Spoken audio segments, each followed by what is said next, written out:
All right, I want to do this quick video, 5 minutes or less. Why don't I offer roof rejuvenation? What's the deal with the roof rejuvenation product? I wanted you to hear about it from somebody who doesn't sell it, but is in a related field. I do roof washing, which is the first step in roof rejuvenation. That they don't get the look of the roof back to it, and like you see in the pictures, because of the spray. They get that because they soft wash it, like what I do, because what's causing all that discoloration is the algae and the mold and the mildew buildup.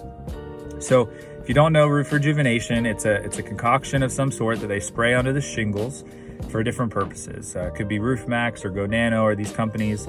Usually it's going to either rehydrate the shingle to help with the brittleness, or maybe some sort of nanotechnology or something that will go on top of it so that it sheds water better, kind of protects the outside from, like when you seal your driveway or something like that. The reason I want to think through this more is that it's only really attacking the roof from the shingle perspective, but your roof is not your shingles. I know that seems weird because when you get a new roof, you get new shingles, but your roof is more than just shingles. It's also the wood that is the decking of the roof. If you go up into your attic and look up, you're gonna see wood. It's either tongue and groove or OSB or plywood. And that has all these nails and seams, and it's wood, so you can't just let rain hit that. It will fail right away. So we cover that, protect that with some underlayment and then some shingles.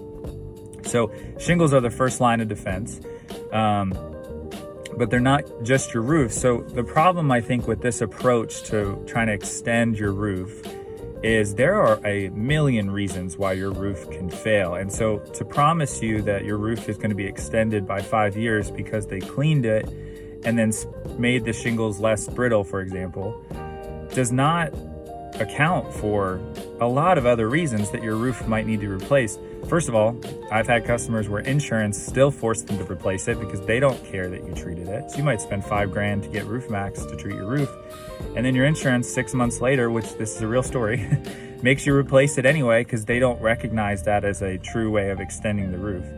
The reason they don't do that is because there's other reasons your roof failed. Nobody showed up to the roof and said, oh, it's leaking because the shingles are brittle. No, your roof fails when water gets underneath of the shingles, not because the top of the shingles is problematic. If it's brittle, it's harder to repair. That's problematic.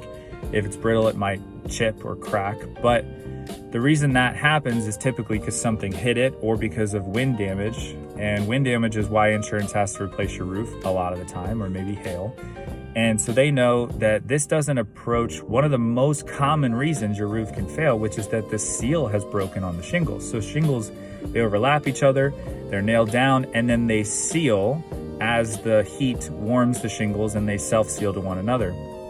If that seal doesn't happen or breaks for any reason, you've got serious issues. You're going to have to leak because underneath of that is a bunch of nails, and those nails will rust as water and air and moisture get up underneath. And that's what causes a lot of leaks. I mean, there's other leaks issues for sure, but so as you're thinking about this approach, these things do nothing to reseal the roof down. So you can have brand new shingles. They're as healthy as can be, really good at shedding water, not brittle at all. But if they didn't seal, that's considered a manufacturing defect and they'll replace the whole roof.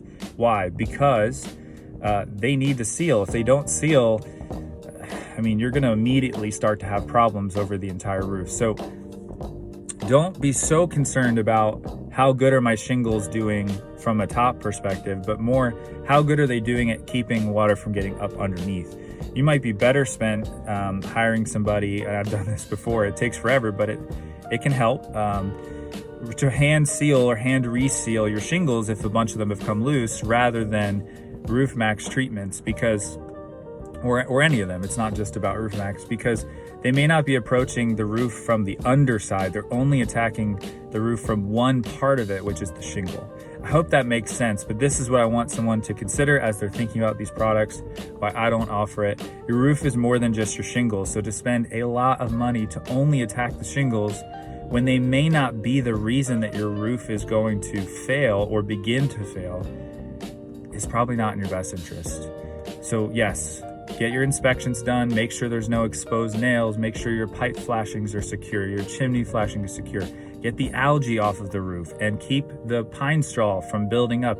Keep excess moisture from there, the things that are going to break the seal sooner than possible. But be cautious about expecting that if you rehydrate your shingles or coat your shingles in something, that doesn't affect whether or not water is getting up underneath of them, which may be and is most likely going to be why your roof would fail. Hope this helps you think through. Hope it explains why maybe I'm not offering this service. And I hope you have a great day.